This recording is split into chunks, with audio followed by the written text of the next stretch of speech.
Hello, everybody, and welcome to another episode of Truth Wanted. I'm your host, Objectively Dan. We're still rocking that new intro. You guys seem to like it, so we're keeping it for right now.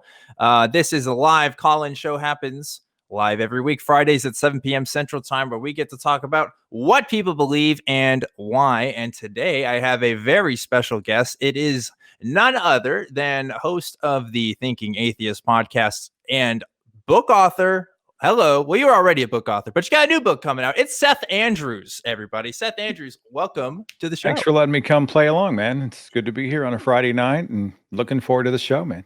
Yeah. So, Seth, you're no stranger to the atheist community of Austin. You have been a host, guest host of Atheist Experience. So I'm glad you got to finally be on this little shindig that we do on Friday nights. For those who don't know, most of you probably do, but if you don't, Seth Andrews is a former Christian who became an atheist and has been doing his podcast for a couple of years, The Thinking Atheist. And I mean, you do talks. You've written a lot of stuff. I mean, you're involved in like a lot of different projects. And so now you're still rocking and doing those projects, but you got a new book that just came out as well, right?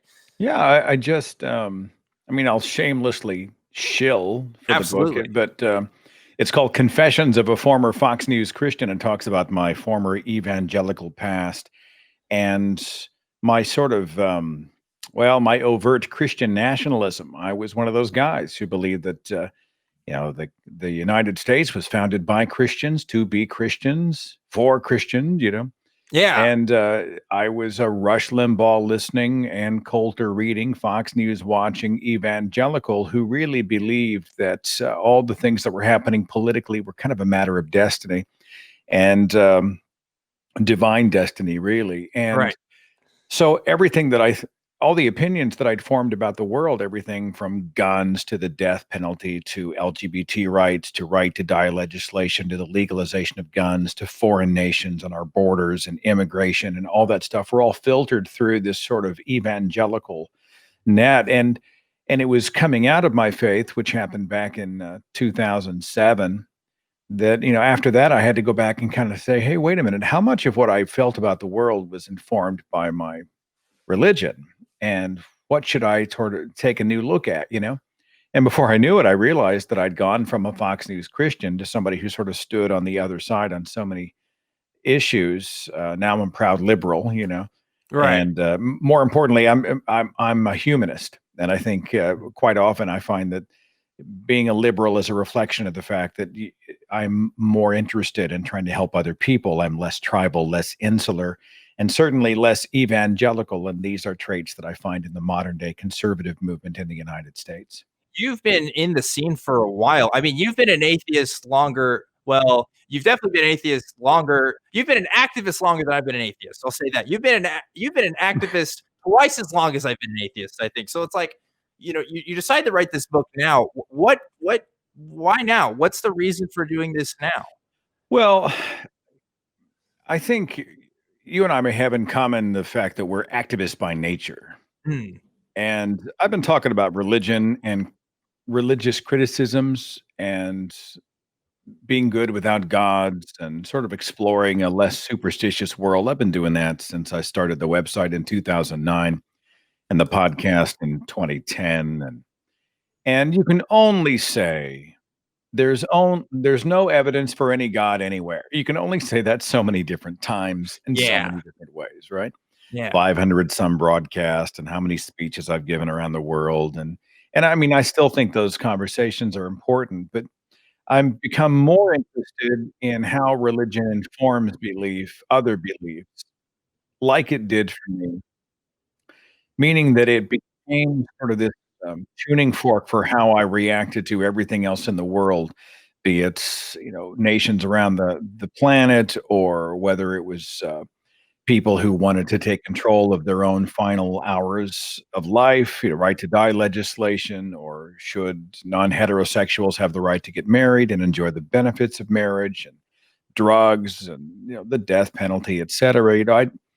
I became interested in, and we're seeing it now, how religious belief so often propels people forward into a kind of proactive influence in their environment? What happens if they're acting with bad ideas? What happens Right. if they're working at the foundation of a sort of debunked mythology? What if it's magical thinking? What if it's a fantasy? What if it hurts people and it's a lie that hurts people? So I became interested in that, and I also think because things are just so hot right now during the current political climate, and Fox News continues to be just an overwhelming domination, this powerhouse of a media empire that informs so much of our culture. I felt like now was the time to strike on that and to really go back and dissect. Well, where did this particular conservative outlet come from? Because they're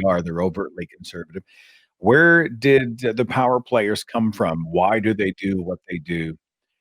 What's the influence they have on their viewers? What are the perceptions they have? And I tie in things like right wing radio and the National Rifle Association and other organizations like that. And they have bound together to become a very effective political force in the United States. And I felt like that needed to be looked at hard by somebody who knew how to spin a few sentences together. So that's why I published the book this year. Yeah, that's really fascinating because I'll say I worked as a Christian, right? I was hired by like Christian organizations, and so like I did that kind of stuff. And you also share that background, and I think it's such a different perspective when you see kind of how the sausage is made versus being on the other side of that. And that's what I try to tell people too. Like all the issues you talked about.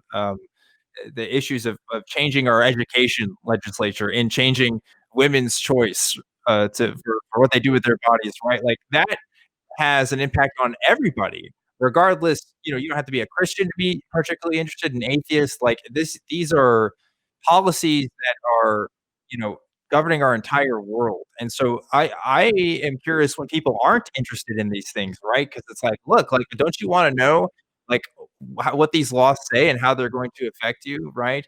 Of course, I'm going to be particularly stringent on the folks who want to put like Moses in the history books as like a historical figure, for example, or when they talk about America being founded as a Christian nation, right? I'm going to have some disagreements there, but even besides that, like there's so many issues that tie into the kind of activism that we do, right? It's not just, oh, we think everybody should be atheist. It's far from it. It's like look at this stuff that like really smart people have been talking about for a long time that you don't hear in churches because it's not the kind of message they're interested in. Look at what these scholars have been saying. Look at what these scientists have been saying about, I mean, everything from climate change to, I mean, whatever somebody tries to deny this year.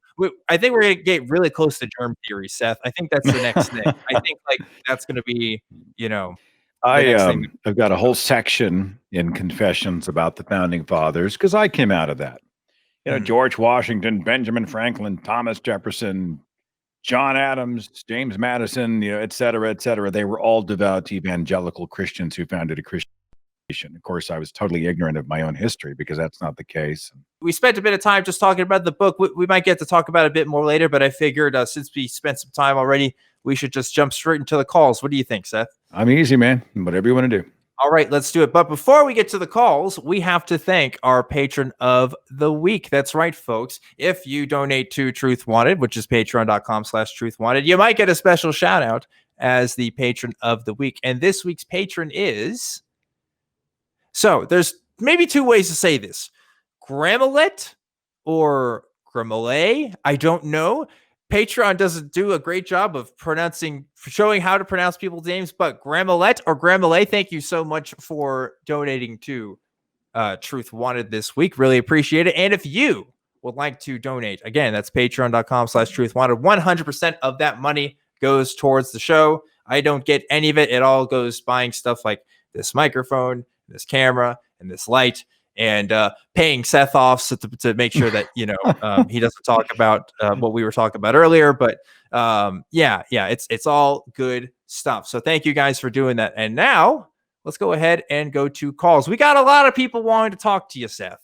I'll Not try gonna to keep lie, my answers pithy so you can get through them we as got quickly as 8 possible. callers right on the line, and All right. and don't worry if you still want to call, we can still let you in, but we're gonna try to get through as many as we can. So it's gonna be a bit faster than we might usually do tonight, folks. So just please keep that in mind. So first, I want to talk to Trina, who's calling in from Illinois. Trina, what's going on? Hi, guys. How are you doing this evening? Hi, Doing Trina. all right. We had some technical difficulties, but like I said, the show must go on. So we're happy to talk to you, Trina. Yeah, I heard about that. That was fun. Yeah. So what's going on? What do you got for us? Well, I'm not sure if I can call it an ability or if you'd like to call it a gift. There's many names people like to give it, but I can actually use my hands and feel somebody's physical pain without physically touching them. Feel somebody's physical pain without touch. So how does that work? Do you have to stand real close to them and stick their hands real close, or can you do it from Yeah, anywhere? I actually just run my hands over their body about an inch to maybe 2 inches over their body, and I can just scan it and I can feel where they have pain. Huh. Okay. How And did you figure this it's out? weird how I came about this because my Yeah. husband was laying on the couch one day and he has really long hair on his arms, and I was just kind of guiding my hand over his arm, just feeling the hairs, and I felt heat on the palm of my hand and almost like a tingling sensation when your feet fall asleep. Um, on the palm of my hand right by his elbow. And I'm like, oh, this is really weird. And I told him about it and he was like, oh, that is kind of weird because my elbow hurts. And I'm like, oh. So then later on, like the next week or something like that, I did it just to see. And I went over his lower back and I felt this intense heat on my palm and I could feel the tingling sensation again. And I'm like, oh my God, I'm feeling it again. And he was like, yeah, I got pain in my lower back. So I tested it on lots of people and it always worked. And it's really cool. So you didn't fall into any toxic goo or anything. You didn't get struck by lightning. You just kind of figured it out one day. No. Yeah, I just kind of figured it out one day. And my son actually tested it. He didn't believe I could do it. And he went in the other room, had my daughter hit him in the arm. And then he came back in. He was wearing long sleeves and I couldn't see a red mark or anything. And I scanned his body and I can feel exactly where she had hit him. Interesting. I wish it was remote because then I would try to I would go off camera and hurt myself and see if you could guess. I think that'd be a good test. Yeah. But I don't know. Does this work on animals or is it just people? I'm curious. Now I hope you didn't hit your cat or anything. I've only tested it. No, I've only tested it on people. Okay. I have never heard of anything like this. Have you heard of anything like this, Seth? Well, I mean, you hear lots of things. You'll have to forgive me for not. I mean, I simply cannot take your word for it, right? And unless we can replicate this under laboratory conditions, I hear that and I'm like, well, this would have to be demonstrated in a way that we could measure it and replicate it, et cetera. So, I mean, it makes a great story, and I'm not going to pass judgment on how you feel about it, but you know, if you were in a room and someone came to you and made a claim that they were able to do something, you know, to detect an aura or perhaps perceive someone else's thoughts through their skull, they could, you know, read their mind or they could feel their pain. I would hope that you'd be like, well, that's, you know, it's an interesting claim, but I think we need to find an opportunity to be able to test, replicate that, to vet that, to be able to measure it, to know for sure. So you'll have to forgive me, but I myself, I'm going to have to stay over here sort of in a skeptical position in the hopes that maybe, you know, if it's something that can be demonstrated, we'd be able to actually see its effects on the brain, your brain, their brain. We'd be able to see, you know, the electrical signals of the body as they respond to pain and be able to see those bear out in a laboratory type condition, a peer reviewed sort of thing. Okay. Oh, I would love to do that. If that was given to me as an opportunity, I would totally do it. Because like you said, if somebody came up to me and said they could do this, I wouldn't believe them, not for a minute. So Trina, somebody call somebody. I mean, I would guess call the James Randi Educational Foundation. They've got a $1 million channel. Now, I think that's more for psychics. But if you can prove the paranormal, I think they're offering a $1 million prize if you feel that this falls under the category of the paranormal. I mean, I'd contact JREF, the James Randi, RANDI Educational Foundation, And if you can demonstrate that, you might walk away with 7 figures. Okay. Yeah, that's true. Oh, yeah, Although I would definitely be up for that.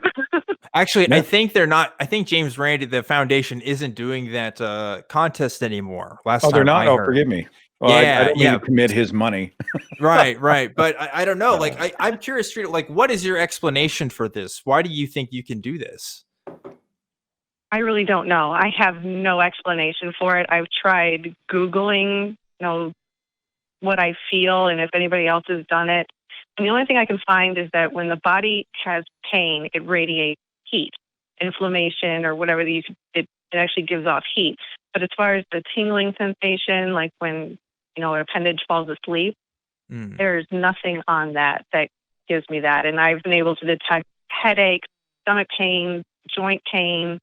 I mean, I've tested it so many times on people that I know because they don't believe me. And when I show them and I can do it, they're like, "Oh my God, you can do this!" And I feel scared when I do go over somebody, and I feel it, but it's not very strong. And I'm like, "Okay, well, there's a little bit here," and they're like, "Well, there's no pain there." Then I'm like, "Okay, well, is there something really wrong with this person that I'm detecting that they may have something inside?" I don't know, but as far as the actual physical pain, I've been able to do it almost 90% accurate. Well, I gotta say, I appreciate you calling this show, but I agree with Seth. I think you need to call like the National Science Foundation or somebody to get this checked out to see how legit this is, because I'm kind of in the same corner, right? It's hard for me to, and you seem pretty like accepted that people are pretty skeptical of this, but it would be hard to justify a belief in what you're saying without understanding exactly the mechanics of what's going on, or at least some sort of explanation as to why this is happening. If it's a heat thing, I that'd be really curious. I've like I said, I've never heard of anything like it, but that's at least something. That's at least something that we can explain through physical processes. But yeah, unfortunately, anecdote isn't always the greatest source of evidence that we have for stuff like this. So I'd be curious to see like getting this tested and then coming back and see what other people have found. But let's say you do get this tested, Trina, and let's say everything that's going on is either completely psychosomatic or there's some sort of other physical explanation. In other words, it's nothing paranormal. It's just maybe it's a good guess ability, or maybe it's something else. Would you accept that as an explanation, or are you more inclined to believe that it's something else? Oh no, I would accept any explanation as long as somebody can explain to me how I'm able to do this. And if it was just, maybe 50-50 shot of me getting it right, then I would be like, okay, maybe this is just like a fluke. But to be able to get it right almost all the time, I would definitely go somewhere and want to have it checked out, because what is going on? I'm curious myself. I have no idea. And I'm an atheist, so I'm on the skeptic side. I believe in God and miracles and everything else. So for me to be able to do something like this blows my own mind. Huh. Yeah, I don't know what else to say. Do you have anything else to say about it, Seth? No, I mean, I think I'm in the same position. I think that you and many of our viewers are. We're sort of, all of us who are not you are in the realm of the anecdotal. We hear what you're saying, but we'd like to see it replicated, tested, measured in some tangible way. And until then, we're going to probably have to withhold like a de facto embrace of the particular claim. And I'd like to see you pursue it. And that would be my encouragement to you. Let's find an opportunity to find out if there's a way to demonstrate it in a replicatable environment where it can be measured, and see what happens. I don't know what that would be, but it's something worth pursuing. Well, Trina, all you have to do is come down to Austin. Then we'll do it live. No, just kidding. We wouldn't do that anyway. But yeah, especially not now with the coronavirus. But yeah, like I don't know if you can figure out what this is from a source that's not a call-in show and someone a bit more legit in verifying those claims, and then call back. I'd be curious to know. Otherwise, I'm with Seth. I think we just gotta let it be for now and see what the experts have to say. But thanks for calling in, Trina. That was a really intriguing sort of anecdote. Thank there. You. Thank you. I wish you well.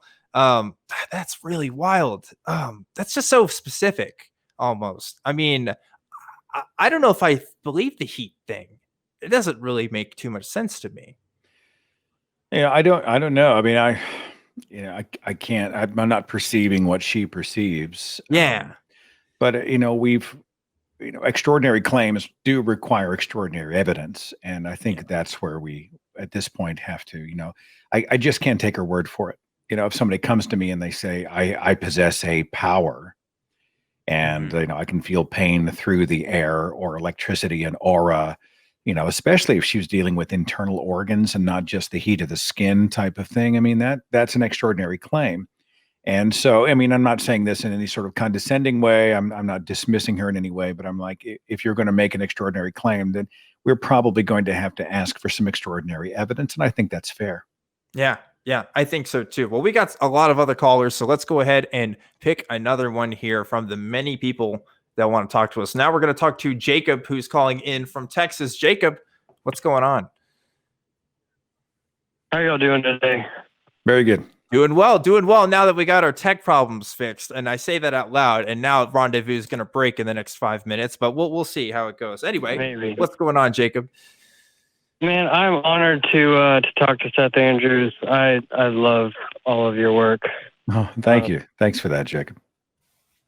Yeah, you may remember I donated to your GoFundMe with the upside down pig.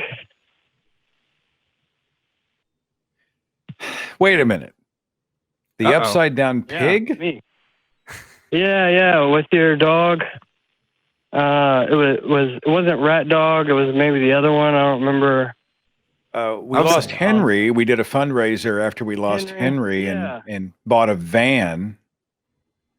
Yep, that one. Yeah, you mentioned me on one of your podcasts about the upside down pig. I sent a picture of a pig, but it was upside down on accident. Yeah, okay. I was like, okay, I had a dog die, and then we fundraised a transport rescue van for the Humane Society. I don't know what that has to do with an upside down pig, but you're referencing like a photo that you'd sent. Yeah, I thought he was talking about a Godfather situation where he sent like a pig head in your bed or something. I was not connecting those dots. Thank you for clearing it up. I don't want to burn up a bunch of time, but because I know y'all are dealing with all of the technical difficulties in that, but I just thought I would make that connection. You were having people donate, and you had the option to like include pictures. Oh yeah. I didn't know if that rang a bell or not. Well, thanks for being a part of it. I think we find ways through. In fact, I'm doing a broadcast in October about grief and grieving without gods, without this idea of divine intervention or heaven and all those types of things. And we were at a place where we were grieving. Part of our way through was to lean on the love and support of our community and to try to do something for charity to help animals be rescued around the United States. For us, that was part of our path through. And it was such a rewarding thing to see people come out of the woodwork to join us in that. So I'm honored that you were part of it, and thank you. Oh my goodness, I cried like a baby. I was like, yes, that was so beautiful, and I'm glad that you're doing that. Thank you. And part of that kind of leads into my topic here, is where I wanted to talk about this idea of humanism. And I know y'all didn't invent this, but I think both of you kind of find value in this idea of humanism. Sure. And I do too. Yeah, absolutely. I wanted to kind of dive into this term humanism, and I was wondering what that means to each of you. What does that term mean to each of you? How do you define humanism? Great question. Seth, do you want to start? Well, for me, it comes back to, I believe that only human beings can solve the problems of humanity. I think humanism is rooting ourselves in morality and character and goodness and accountability and hope and all of the best parts of the human experience to try to better our world, to better our lives, to better our friends and neighbors' lives, to better total strangers' lives, and to try to create a better world. And I think when we sort of slough off superstitious thinking, this notion that, well, if we drop to our knees and pray, that there will be a magic answer, manna from heaven, some sort of an extra jewel in your crown in the afterlife. A lot of times those things distract us from real world solutions. I think sometimes they give us an excuse to opt out of genuinely helping. You drop down and you pray and you say, Lord, feed the hungry and help the sick. And then you're like, well, pass the salt. And then you go on with the rest of your life. What have you really accomplished? If we are humanists and we believe that human beings have to be the solution to human problems, to the world's problems, then we don't have that excuse. We have to get into the mix, get our hands dirty. We have to be a part of the process. And so forgive the long answer, but that's really what humanism means to me. Yeah, I echo that in many ways. I also particularly like using secular humanists as well, because there are religious kinds of humanists, but a secular humanist to me is someone who, yeah, is answering human problems through human solutions. It's the recognition that no deity is really going to be the answer to the world's problems. All the problems that we face, whether we made them or not, are something that we have to deal with on our own. And there are more effective ways than others in doing that. And the way that we find those effective ways is through science, is through practice, is through evidence, is through experience, and not necessarily any divine inspiration or anything outside of our human selves. I do expand that now, since I've been kind of changing my ethics a bit this year, and I try to expand that to all conscious beings and not just humans. Which is why I've switched my diet up recently. But other than that, I echo Seth's remarks. I think that's what humanism is. It's just figuring out what we can do without a god. How do we operate in the world in the best possible way? And it's a daily journey of figuring that out. That's wonderful, and I agree with both of your definitions. I find that there might be an issue with maybe some discrimination when I think about, because I know that you've changed your diet and I have too, and I haven't always been vegan, but I find that there's a little there. It seems to me to be like a line that you come to when you say humanism, where you say, oh, well, I'm going to look out for my circle of my species, and then we draw the line there, and I don't understand why we're doing that. Yeah. And it feels weird to me, because I can't find any characteristic in other sentient animals that would disqualify them from our moral consideration. Mm-hmm. And yeah. So I definitely 100% agree with you, Jacob. And this is why I said that I've had to expand that definition a bit, because you're right. Like a classic maybe definition of humanism is human beings looking out for other human beings. It doesn't necessarily say anything about other conscious beings. And so obviously there are other humanists who are like myself that kind of expand that, but not everybody sees the way. I'm curious to see what Seth thinks about that, though. I think me too. The humanistic label encompasses the idea of reducing and eliminating suffering in this world. Mm-hmm. I think, we don't have to limit that to human beings. We are about the reduction, and hopefully, it'll never happen, but we work toward the elimination of suffering in this world. Dan Barker has a great definition for morality, which I like, which is you're acting to minimize harm. And I agree with that. And I think, you're right. We don't make it. It's not a species specific philosophy for living. So yeah, I take your point. Well, there you go, Jacob. You got your answer. Anything else you want to add? Yeah. No, I just kind of wanted to bring that up, but you guys have a great show, and thank you for taking my call. Well, thank you, Jacob. You have a great rest of your night, and great question. Yeah. Again, it's interesting, Dan, when you look at a lot of the work, and I'm one of those weird atheist activists who I think that a lot of religious people are beautiful people, and they do a lot of amazing work, and they're moral and good and kind and trying to do the best they can do. And, I've met some horrible atheists. I met some amazing religious people. So I try not to put everybody in a box. Yeah. I wasn't an evil person when I was religious. I was a victim of bad ideas. But I look at a lot of the work that churches do when they're feeding hungry people, and they are distributing medicines in third world countries, and they are helping to build or repair homes for people who are in their congregation, et cetera, et cetera. This is humanism. They've got the window dressing of religion. They're giving God the credit and saying God's behind it all. But if you look at it, it's human hands doing all the work. And I just think we'd be better off if we got rid of all the, all of the mythological and superstitious backstory and just focused on the task at hand. Yeah, like I totally agree with you there about just working on bad information. Like when I think about my Christianity and I think about my views on like the LGBT community, for example, like I thought that first of all, I thought it was a choice. And I thought that if you just chose to be straight, like your life would ultimately be better. Like I thought that it was literally good for you to be straight. Because that's what my community taught me. And that wasn't based on anything besides what a book said, and not even what the book says. It's a little more complicated if you look at that issue, but really it's what my community told me. And it wasn't based on science. It wasn't based on any kind of reason. It wasn't based on any, evidence-based thinking. It was just a traditional belief. And my understanding of secular humanism is we have to eradicate any beliefs that don't match up with our current understanding of the world. We have to make our decisions based on something, and I'd rather it be observable, repeatable evidence than just blind faith and superstition in something that we can't demonstrate to be true, right? I like that quote by Ingersoll: "The more false we destroy, the more room we make for the true." Yeah. And I think that's a nice way to sum it up. I think that's a nice way to sum it up too. Very beautiful. We got lots of calls tonight, so let's go ahead and jump to another call here. We have Carrie calling in from South Dakota.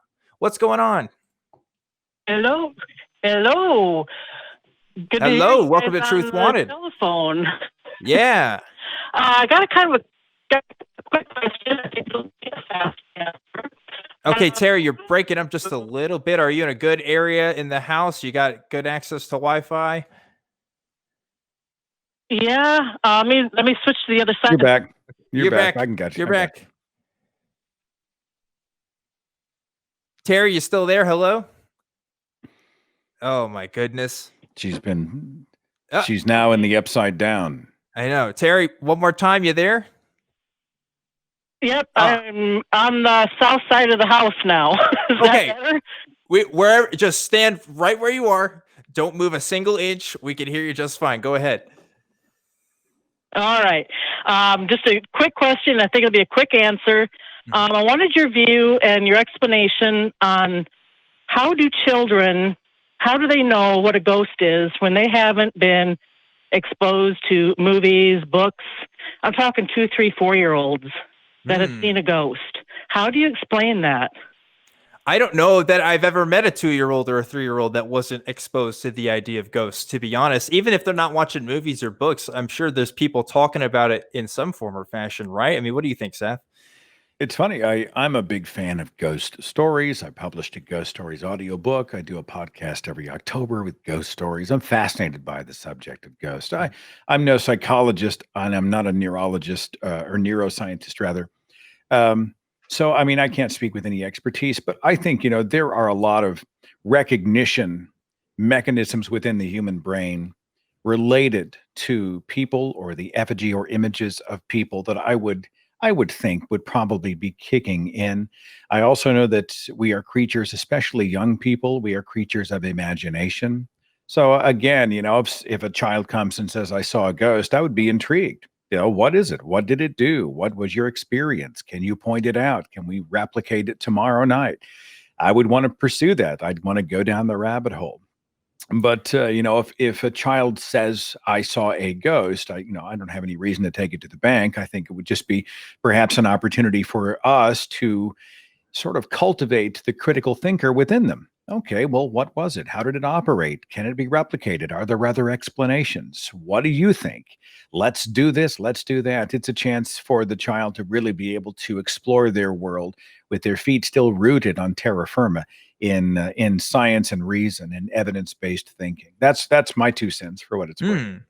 Yeah, like I think you bring up a good point in the sense that ghost is a really general word. Ghost could be used to describe something that we may not think of in our minds. Kids' brains, they think so differently. I remember when I was a kid, I used to think, there were some stuffed animals across from my room, and I swore to my parents that these animals moved at night.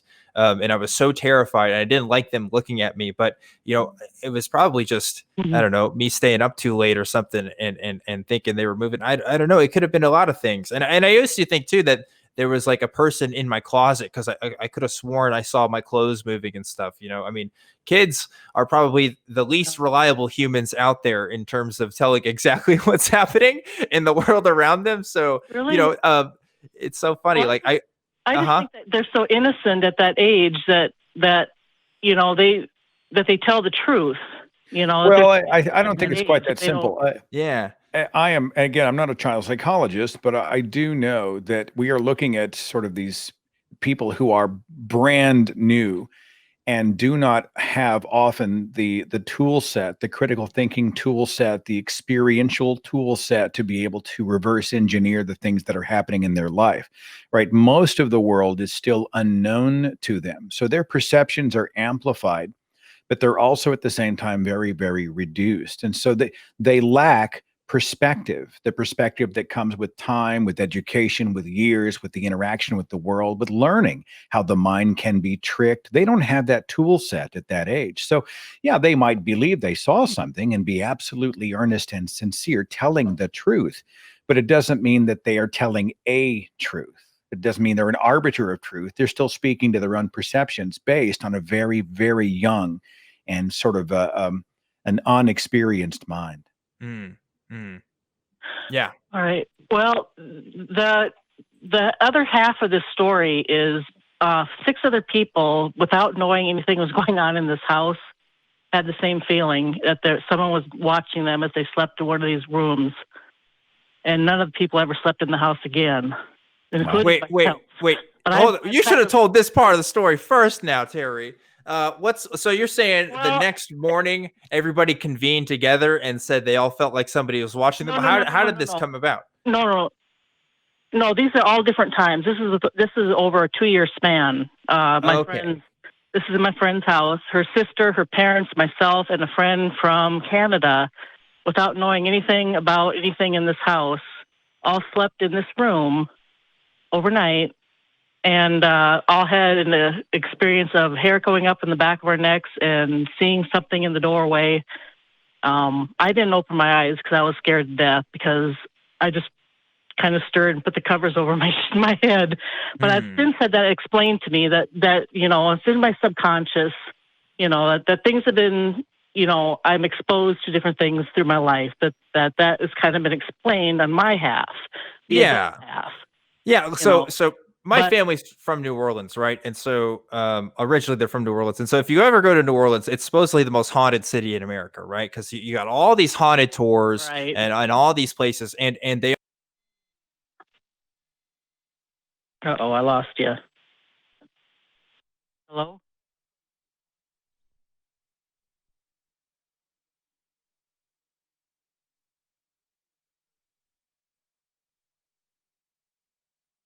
And so by the time you actually get there, and by the time you're like in the room and it's at night and maybe you're alone, like that's when you're most alert. Sometimes I'll freak myself out at night because I think I hear something and it's just a cat. You know what I mean? Like this can happen anywhere as long as you prime yourself for it ahead of time. And if you're experiencing this stuff because you heard it from other people, like, yeah, of course it's going to freak you out a little bit. Right? Nobody had heard anything from anybody else because my friend never mentioned it to anybody. But you had heard it before, right? And somebody had. No, not before I slept in the house. You didn't know anything about it before you slept in the house? No. I mean, we're still in the realm of the anecdotal. I mean, if you're telling me you experienced something, and I have no doubt. But I have no doubt that you're being absolutely sincere. But I, as sort of this third party neutral observer, my first really request is going to be, well, can you demonstrate this in some way? Otherwise, I just can't take your word for it. And right, and that's the way it's been explained on the adult level, and I've come to terms with that. This is something that, like I say, this is not a real thing for me anymore. Well, I mean, as far as children, I'm not questioning the sincerity of children who rush in and say, oh my God, this happened. But I do know that we are talking about really, in a lot of ways, blank slates when it comes to determining the world around them. And so their perceptions are going to be different because often they don't have the tool set for analysis, critical thinking, understanding how the brain works, how perceptions and biases come into play, all of these other mechanisms, that's not even in their universe yet. So I'm not calling the kid a Right. liar, but I think that's something we have to certainly take into account whenever they bring us a very, very grand claim like a ghost or a spirit. Okay. Yeah, I have to All agree with right. Seth. Well, it hasn't. Oh no, I was Go just ahead. gonna say I have to agree. It's hard for us to demonstrate anything. We kind of having a theme tonight with some of our calls, right? It's like if we had a scientist on here telling us something, that'd be interesting. But like having hair raised at a house that maybe you feel spooked at. I mean, that's not enough to convince me of anything beyond the human experience. Like I've got sleep paralysis. It Right. happens a couple of times a year where your body is frozen for REM sleep, but you are actually waking up. So what Yeah. happens is you're able to partially see what's happening in the room. And a common occurrence with those who have sleep paralysis is there is a presence. There's like a human shape looming over your bed.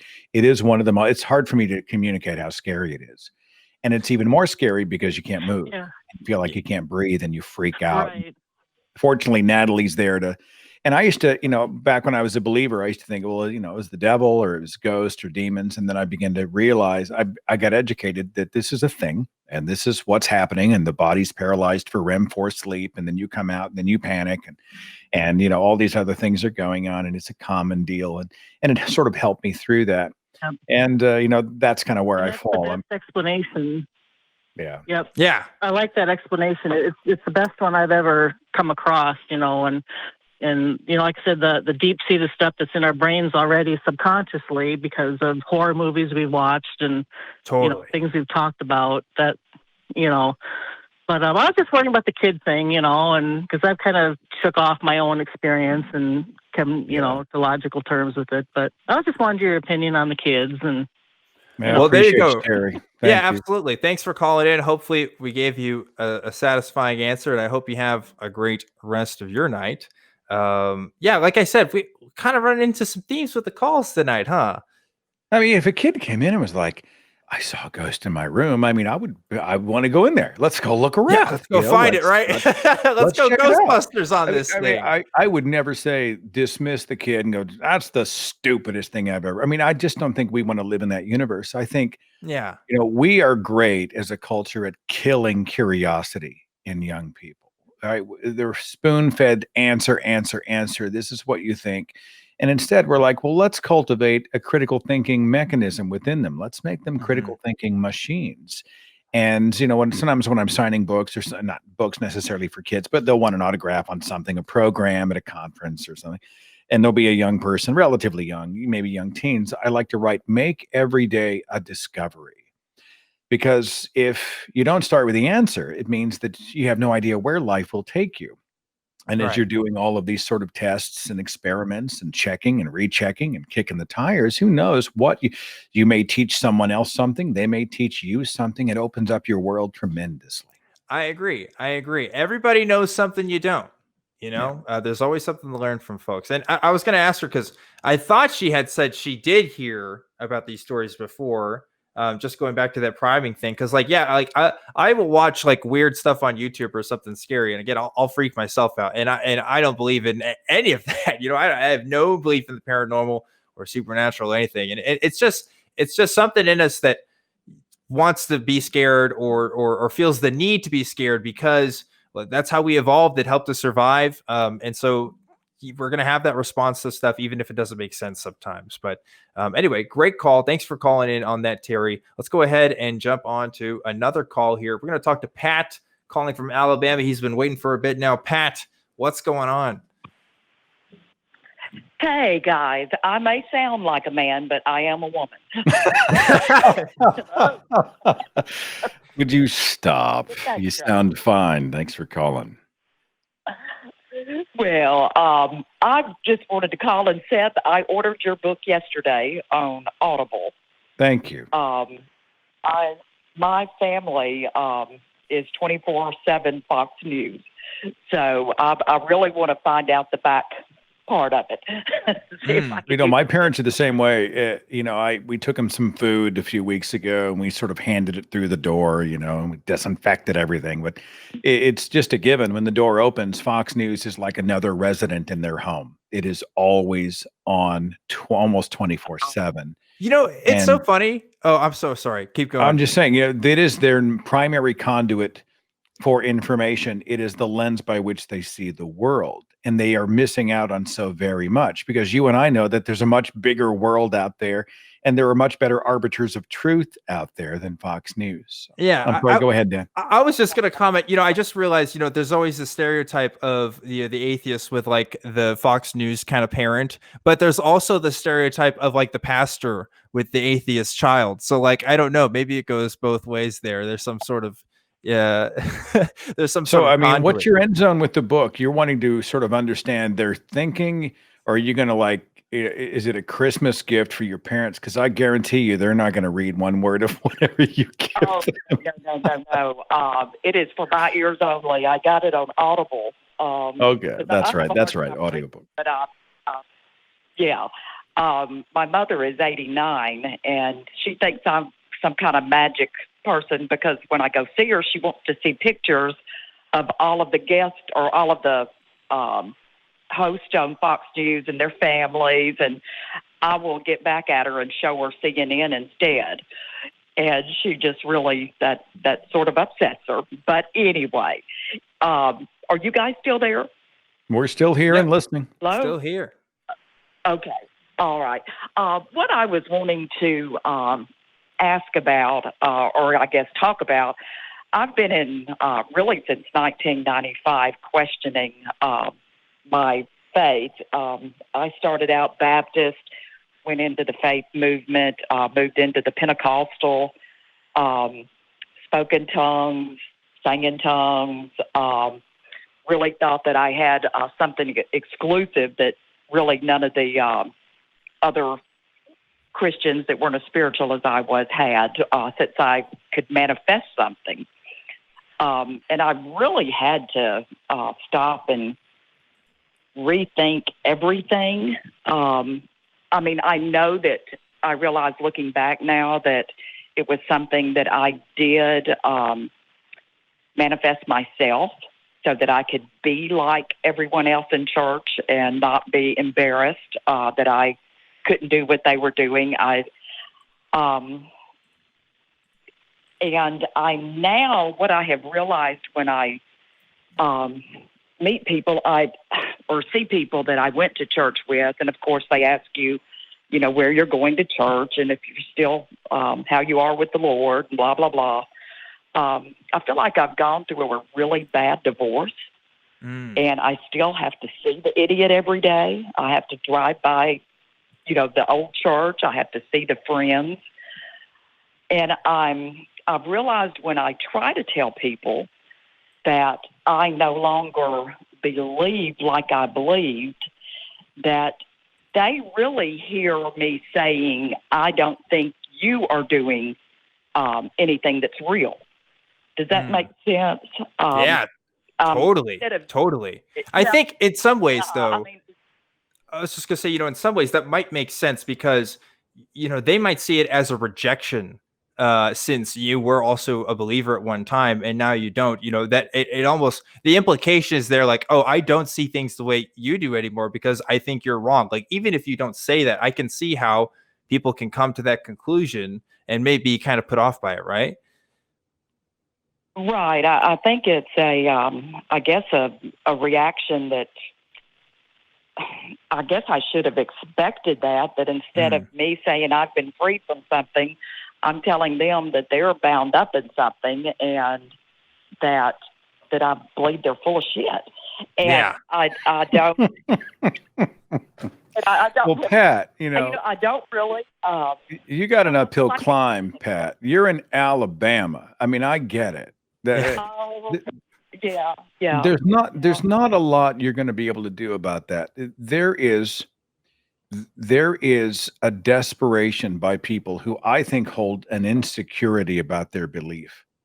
They have a desperation for nonstop validation, which they are used to. Everybody in their circle, at least verbally, overtly, publicly, they have the veneer of belief. This is a reinforcement mechanism. So all of a sudden you come along, and let's say you're using really unobtrusive language. And I like to use the word I a lot.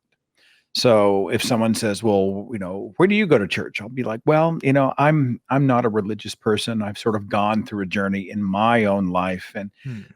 I've sort of come out on the other side of the God question. I don't have a God belief." I use the word I because my goal is not to put them on the defensive, and my goal is not to try to have that argument or do even street epistemology. They ask me, I answered.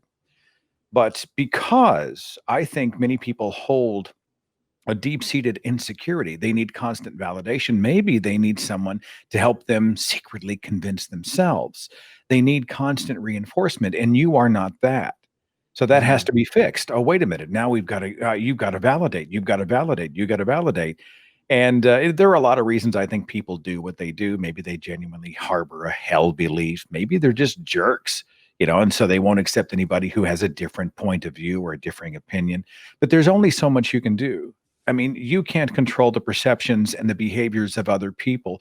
My only advice to you, and I know it will never be easy in Alabama, my advice to you is remember that your journey is about you. So when you drive by those people, we see them as best we can, many of them victims of bad ideas. We see people who don't understand, they're not listening to the data, blah, blah, blah. Maybe they have an opinion about you that is not all that flattering.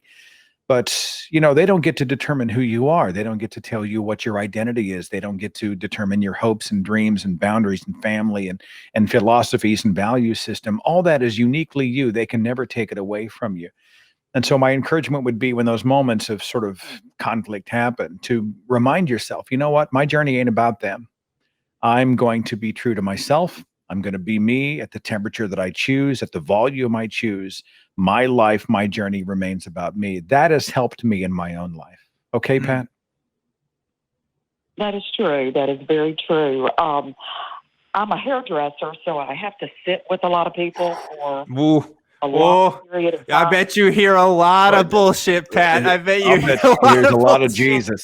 A lot of Jesus in that hair salon. Especially now, Trump and, and all of a sudden, and I'm 63, and in my life, all of a sudden, I can decide what I believe. I don't have to worry about what they think. And I don't know. I've been flooded with so much as far as just in my own thoughts. Now I can think about this. I can think about evolution. I can think about politics. I can think about abortion. And it's so, when I try to talk to someone, I find myself trying to say so many things at once because there's so much in me that all of a sudden I can let it out. And I just I can't even talk hardly. So I just shut up and let them talk. Well, it's probably like choking. You're listening to a lot of that. You probably feel like you're choking on the toxic smoke of a dumpster fire. I mean, it's all around you, and you're like, I just can't take it. I understand that frustration. Unfortunately, there's not much I can do for you there.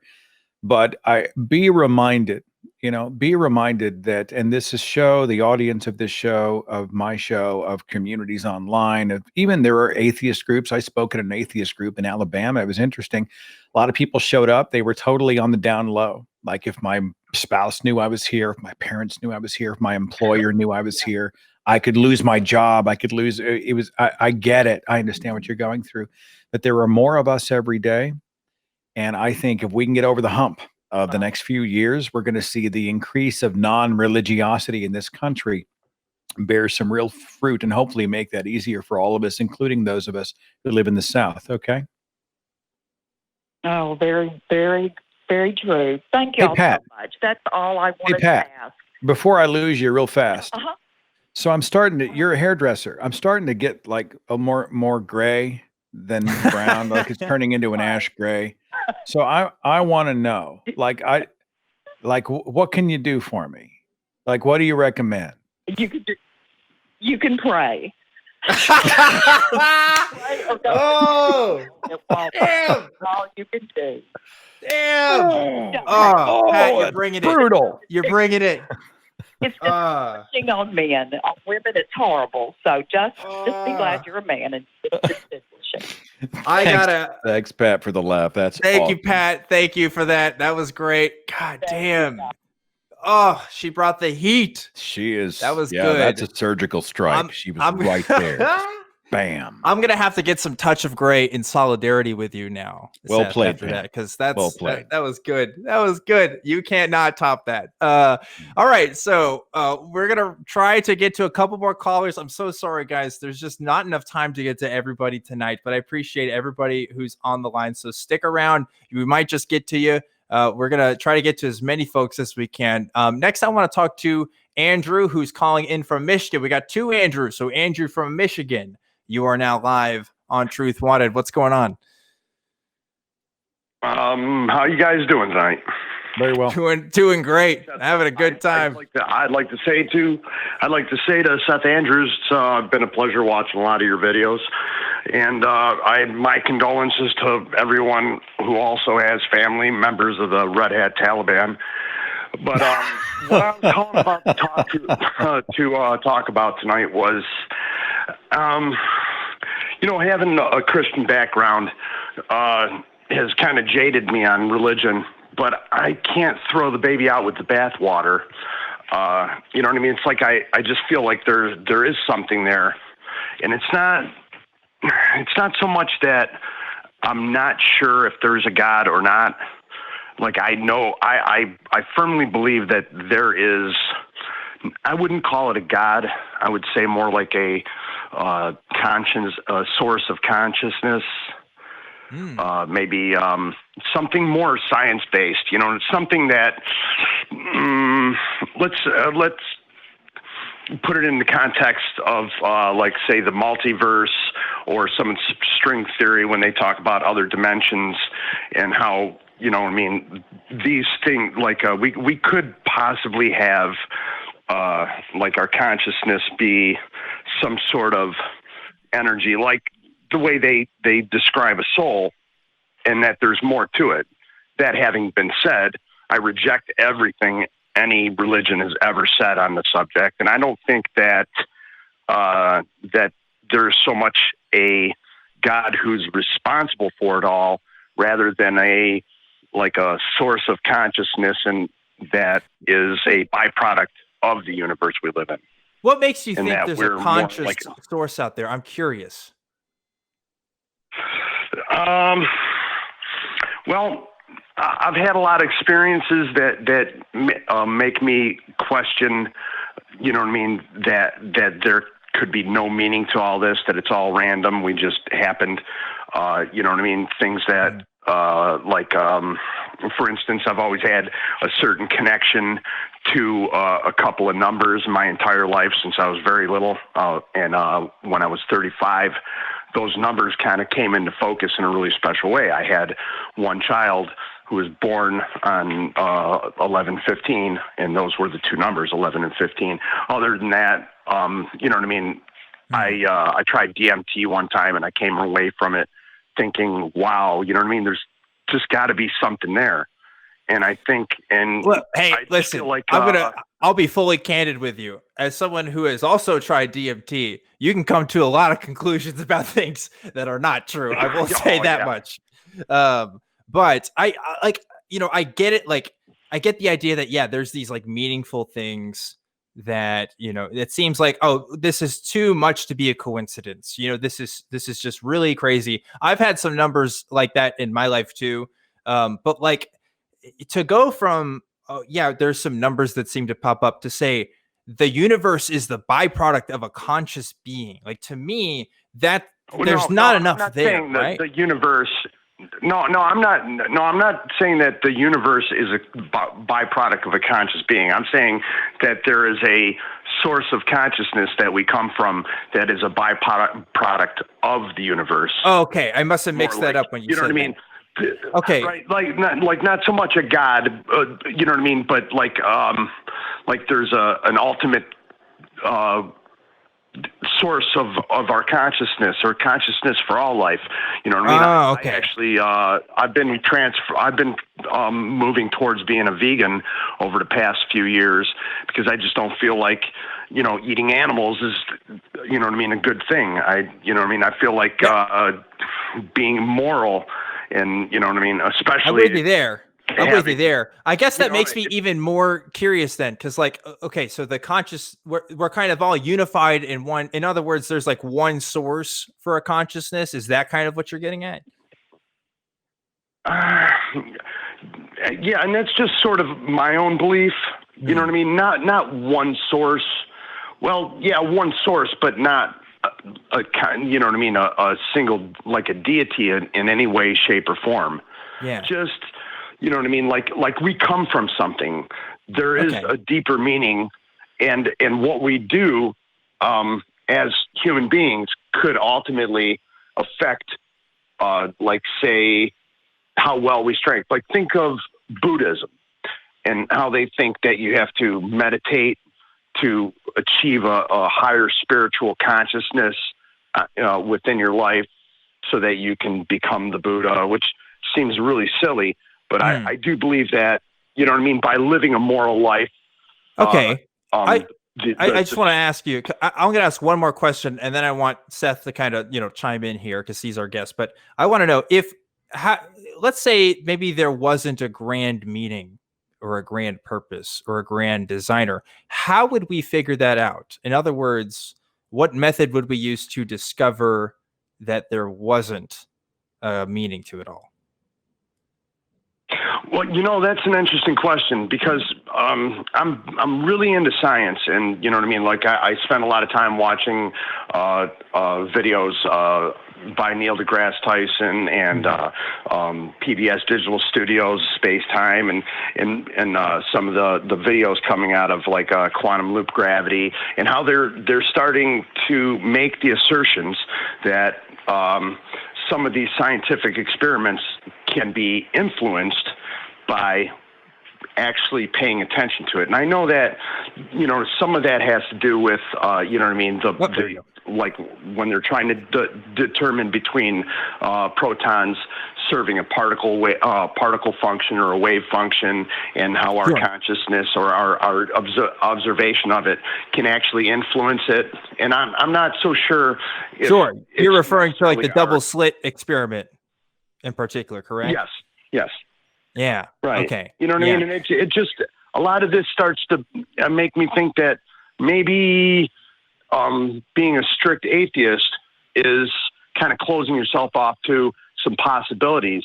You know what I mean? Because Christianity definitely does, you know what I mean? That's the best way to make an atheist, is to, you know what I mean, take an intelligent person and immerse them in Christianity. But, you know what I mean? And I just feel like, you know what I mean? Like, maybe there should be consideration that maybe there is more beyond this life, but we have no idea what it is. We should definitely, you know what I mean, contemplate this like they have in some of the Eastern religions. And you know what I mean? Yeah. That even if it turns out to not be true, it does lead you down the path to, humanism and a higher sense of morality. Okay. Oh, I've been talking a bit here, so I want to give Seth the chance to chime in on this. Well, there's a lot to unpack. First of all, you can hold to the idea of spirits or some sort of a spirit consciousness out there and still be an atheist. Atheism is, I don't believe in a God. Right.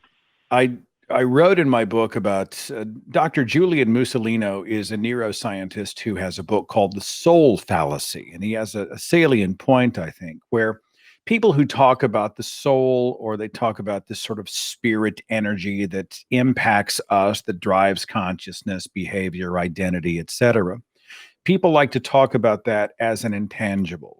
It's something, it could be out there. We're not just the machine of the brain. The brain and the mind are separate things. There must be some sort of a membrane that's out there that's feeding into us to create our identity and consciousness. But he's got a great point that's a scientific question. That's something that if something was impacting us and causing us and brain function is driven by it, which impacts decision and action, that's a scientific question. It's something that we should be able to see and measure.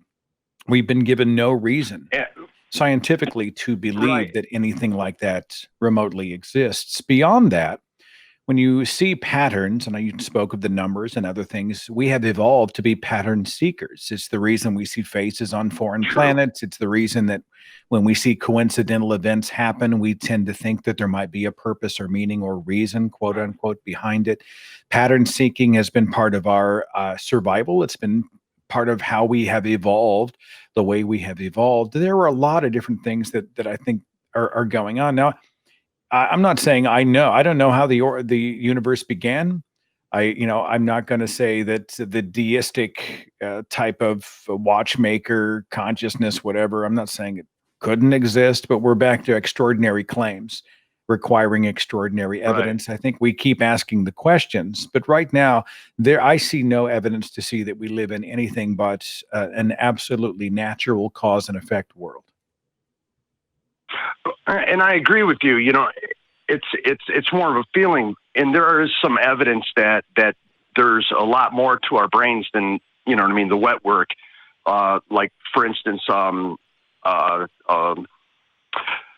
Sam Harris talks about how after I can't remember the name of the surgery, but where they sever the link between the left and right brain, and how the two lobes of the brain work independently. Mm-hmm. And it doesn't, it's very confusing. And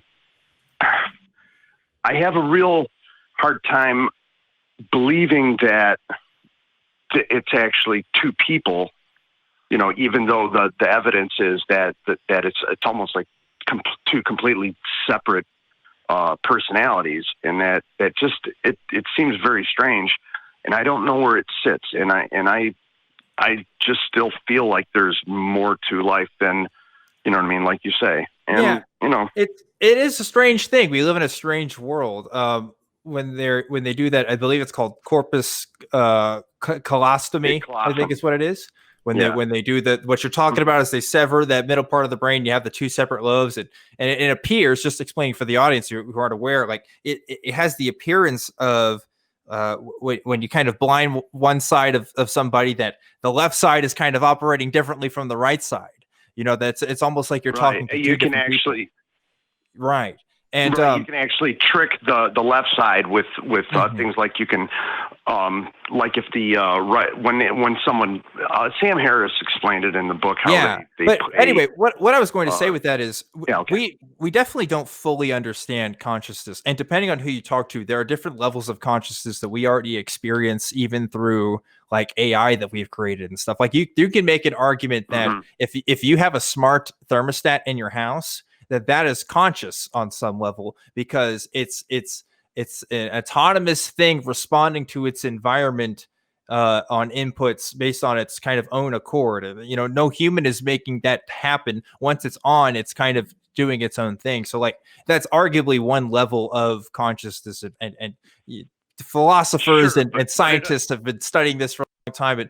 But to say that there's a grand consciousness to it all, to kind of say that there's a purpose and design in individual people's lives, to me, like that goes almost even beyond what we can demonstrate through science. It's not, as an atheist, that doesn't mean that I'm necessarily close to the idea that there could be something grand or some grand creator or something beyond the lives of humans that's conscious. It's just, I'm not going to accept any belief that I come across until I find some evidence for it, because there's a lot of claims out there, and most of these claims are not mutually incompatible with each other in a lot of ways. So like, until somebody can demonstrate to me, like, yeah, there is something grander, and here's the method of how we do that, I'm like, coincidences and just things that I find personally meaningful are just not enough to convince me, right?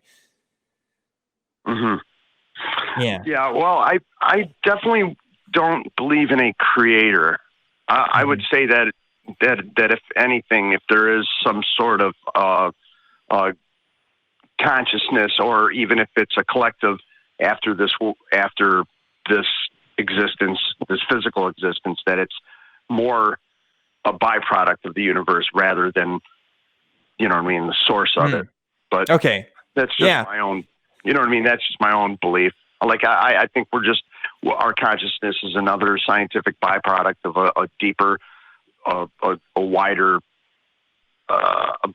just a bigger universe than what we know. You know what I mean? Like I say, science definitely alludes to other dimensions in string theory and some of the other beliefs, other theories that they cannot yet prove, but that they've had these beliefs before on a lot of things in science, and things have panned out. And I think that there may someday be evidence that there's life beyond this physical existence. And especially you have to separate AI from actual life, because I would say that any meaningful life in this universe would be categorized as something that can experience emotional emotions or an emotional. The time traveling robots love, from hate. 2100 might disagree with you, but we'll have to see when we get to that point, right? Right. Well, I mean, an AI would be, until it actually has an emotional response to something, it's still just a digital entity with no actual consciousness, because it doesn't have any wants or desires. It doesn't experience love or hate. You know, I want to try to wrap things up so we can just get to one more caller here. But I will say, Andrew, when it comes to emotion, you know, that's another thing that that could be a very subjective response. I don't know. I think we might change our minds if AI becomes developed enough for us to kind of blur the lines, so to speak, on how we define that. I'm not as you know, I don't know. I think that there may be some opportunity there, but we do want to try to wrap things up. Thanks again for calling. It was a really interesting conversation there, Andrew. Thanks for calling in, and appreciate it. Hope you have a good night.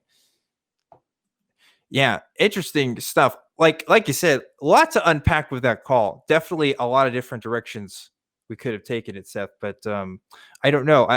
I still am just like anything beyond what we can experience. You know, like he said, for example, we may have evidence of a life beyond kind of this plane, and I wouldn't know what that would look like. You know. You know, when you start throwing out multiverse and string theory, and now we're getting into, you know, this wild conjecture. And I heard the word I think that one day maybe we might, you know, this is all speculation. This is not, I mean, this is belief, but it has not been demonstrated. And I think all we're asking is for someone to demonstrate it. And I think these remain scientific questions. And even if we get into emotion, now again, I'm not a neuroscientist, but if we look at the brain as simply a computer doing calculations, and as AI continues to increase, I mean, who's to say it's not possible for a machine to develop a sort of, neural empathy center in some way, you know, to begin to operate on, let's call it an emotion, some kind of emotional level. I mean, who really knows? I mean, the future's. But at the end of the day, the machine of the mind is still an organic thing that's operating in the physical world. We can see how the brain has evolved over the course of humankind, et cetera. These remain scientific questions. And I think, and we might one day, I mean, those are interesting questions, but they don't constitute knowledge. Yeah, I'm with you. I'm in the same boat there. Well, folks, we had a little bit of technical difficulties, so we're going to go a little bit past 8:30. We're just going to take one more call, if that's okay with Seth, of course. Yeah. Just doing one more here, and then we're going to wrap it up for tonight. I'm going to be on the Discord after the show, so stick around for that. But for now, we're going to get to this last caller here. We're talking to Andrew, who's calling in from Colorado. Andrew, what's going on? Hey, guys. Hey, Seth. Hey, Dan. Hey. First-time caller. It's great to be on. Awesome. How could we help you? Well, I'm actually calling for some advice. I've been watching the Atheist Experience now for over a decade on YouTube, and it's helped me a lot with trying to figure out how I approach things, like how I know what I know, which is helpful for me. And I think it's also helpful with talking with relatives, or I'm a college student, so it's helpful with, you know, tackling a bunch of different scientific approaches. But what brings me to you guys today is that I feel really comfortable with talking with my friends or my relatives who like have these kind of one-off kind of weird conspiracy theory ideas where you can, you know, really dig deep and examine them. However, I have a relative where everything's connected. Like, there's always something bigger, and it's all connected. The chemtrails, the vaccines, New World Order, everything is connected. And I genuinely want to know, like, is there a way to talk to these types of people, or is it best just to not talk with them? Yeah, a question that comes up quite frequently on this show. But Seth, do you have any advice? Is your friend religious? A conspiracy person? So yeah, it's a relative. She's religious. She has her own brand of Christianity. So it makes it difficult to even talk about her religion because it's kind of a personal, non-denominational, like to quote her, it's a relationship that she has with Jesus. So it's not even, I can't even like. It's an ever-moving goalpost. Yeah, I got you. Exactly. Look, I wouldn't personally spend a lot of your oxygen here. I think, and the reason I say this is because I faced it in my own circles as well. There are a lot of reasons that people embrace conspiracy thinking, and a lot of them call themselves skeptic. Well, I'm sorry you buy the party line about this. I'm sorry you believe the government or the scientific cabal of Satan worshipers about this. Oh man. Yeah. We hear a lot of that, but many of these people have been primed to believe the unbelievable and the conspiratorial. They've been primed by their religion. I mean, we look at QAnon, right? I mean, they have othered a specific political party to the point where they're not just people who disagree philosophically on social issues, politics, the world, immigration, whatever. They are a part of an Illuminati-esque cabal of pedophiles who are trying to bring about the apocalypse, blah, blah, blah, right?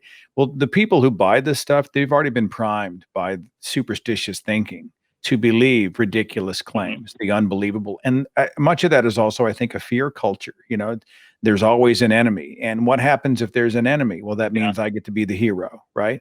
If they're coming to get us and I take a stand, usually on Twitter, you know, I type something in and say, aha, right? I get to be the champion. This is sort of a masturbatory exercise. There's a lot of reasons people do what they do when it comes to embracing conspiracies. I, in my own circle, have made it a point to counter and say, actually, this is factually wrong. This is factually wrong. This is untenable. This doesn't make sense.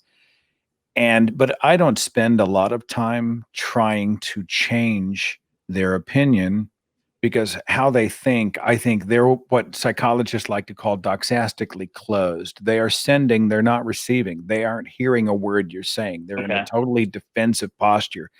And I'm not a big fan of wasting your precious time. I do think people need to be countered. I think they need to know, look, I disagree and this is crap. And here's why. I don't think you have to phrase it that way. But, you know, they need to know they live in a universe where they have been debunked. That's healthy. But I wouldn't waste a lot of time trying to reason at that point, because I'm not convinced that they are at the point now where they are listening in any reasoning or reasonable way. And that just becomes a waste of everybody's time. Now, I hate to be that way. I'd like to think all we have to do is sit down and string together words and sentences in a proper series. And if we could just express it just perfectly, they will come out and they will have an epiphany, an angel song. There will be manna from heaven, and there will be glitter and light, and you know, Kansas will be playing on the radio, and it's going to be a beautiful day. I wish that was true, but unfortunately, that has not been my experience. Usually, until they are ready to take a more honest journey and genuinely vet this stuff, they are going to double down. They're going to reinforce, and you will be wasting your time. I would counter them, but I wouldn't spend a lot of extra time on them, at least for now. That's just my 2 cents. I have like a concurrent opinion. I like agree and then maybe slightly disagree on something. So it's like, there's definitely people who are not going to change their minds. People ask me, can everybody change their minds? No, I don't think that's true. I think just on like a biological level. There's just some people and certain topics where you're just never going to change someone's mind about it. But the reason why I say this is because like ultimately I'm not the one that's changing somebody's mind. They're changing their own mind. They're receiving the information that I'm giving them or somebody else is giving them, and they're making up their own mind about something. So they can choose to accept what I tell them, what other people tell them, or not.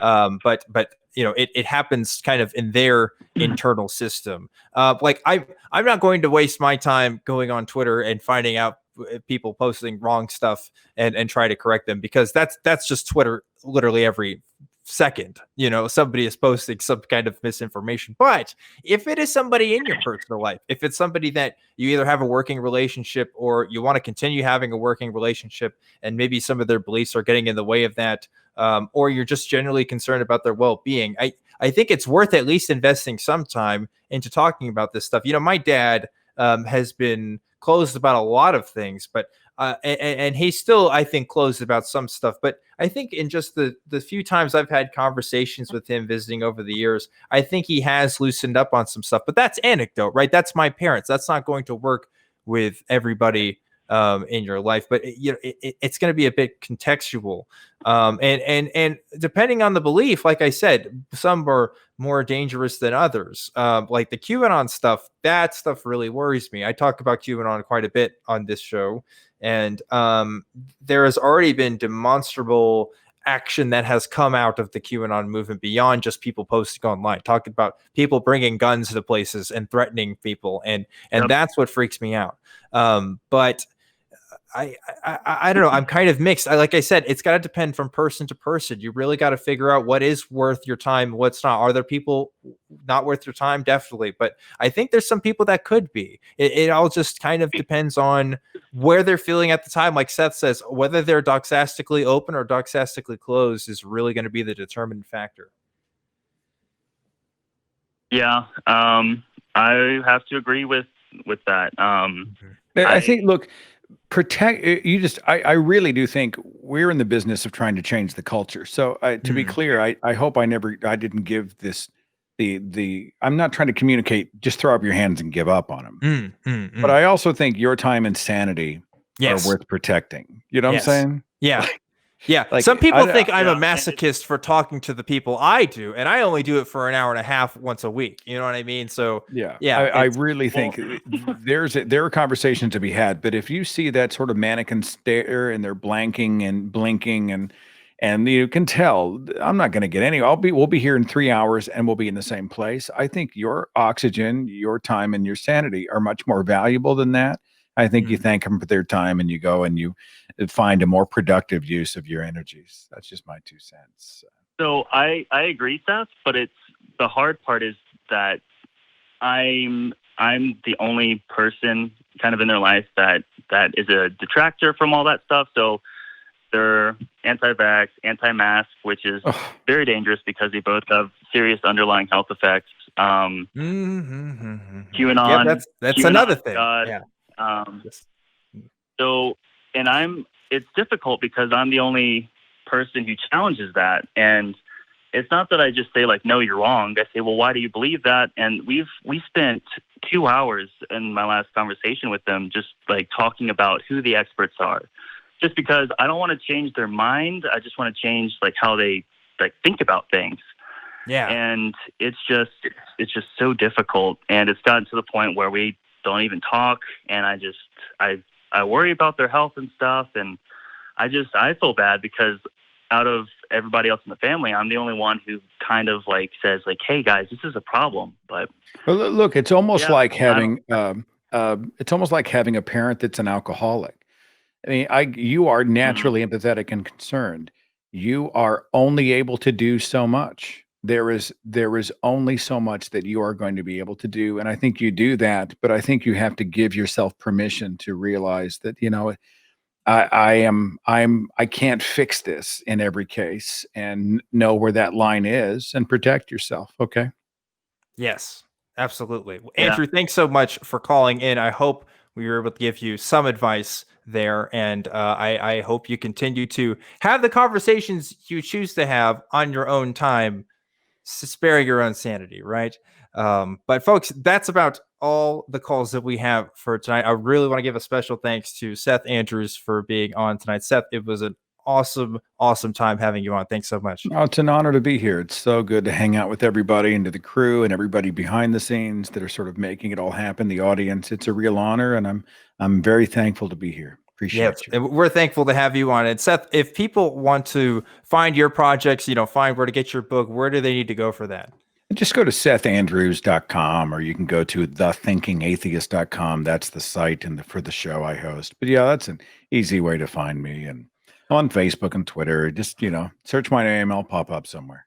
Well, there you go. Folks, if you're watching this live, don't go away just yet. Right after the show, I'm going to jump into the Atheist Community of Austin Discord. So if you're watching live, go ahead and click the link to that, and I'll be there to answer some of your questions for a couple of minutes. But until I get there, just want to remind you guys, we do have a Patreon. It's patreon.com/truthwanted. Again, all the money goes towards helping make this show awesome. Another way you can support the show is become a YouTube member. We have YouTube membership on this channel. You get some emojis, and it's kind of fun when you're talking live, and it's just another small way that you can help make this show possible. Another way you can help out is through our merch store. And like I said last week, guys, we have Truth Wanted masks now.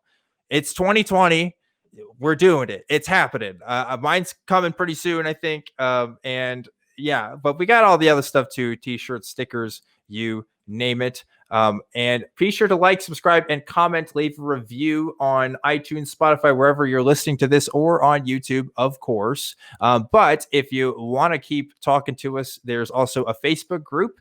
It's the Truth Wanted fan group, where you can hang out for us there, and I post on there as well as on Twitter. I'm on Twitter at ObjectivelyDan, and I post on Twitter all the time, probably more than I should, but it is what it is. Finally, well, actually, two things. Another way to contact me is truth@atheist-community.org. That is the email that is for this show for any inquiries. And last but not least, and I got roasted really hard because I forgot to do this last week, but thank you so much to the crew, as always, for making the show happen. There's our crew camp. That's all the wonderful, lovely people that help make this production and other productions here at the ACA happen every single week. So crew, thank you guys so much. Seth, if you found out that there was a creator out there, but you didn't know anything else, you just knew that we were created, would you change your life in any meaningful way? My dog is answering the question for me. If I knew there was a creator, I would ask why dogs only live 12 to 15 years. That would be one of my first questions. Oh, I thought you were going to say why dogs bark on the live stream. I was ready to laugh. No. I'm used to that. I'm used to that. Yeah, dogs should live longer. I agree. Well, there you go. Seth, thanks so much for being on. Really appreciate it. And folks, remember to always keep wanting the truth. I'll see you next time. Hey everybody, Objectively Dan here. I just want to give a quick announcement that I forgot to do while on the show tonight. I am going to be co-hosting the Atheist Experience with Matt Dillahunty live on Sunday the 27th. So that's coming up in the next few days. So be sure to check me out on there if you want to see more call-in show goodness. See you then.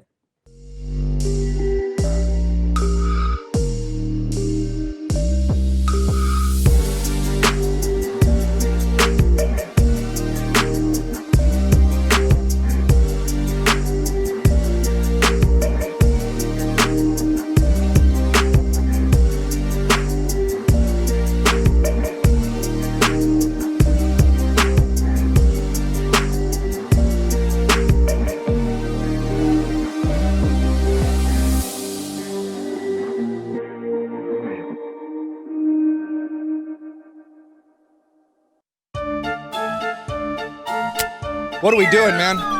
What are we doing? No, you're done.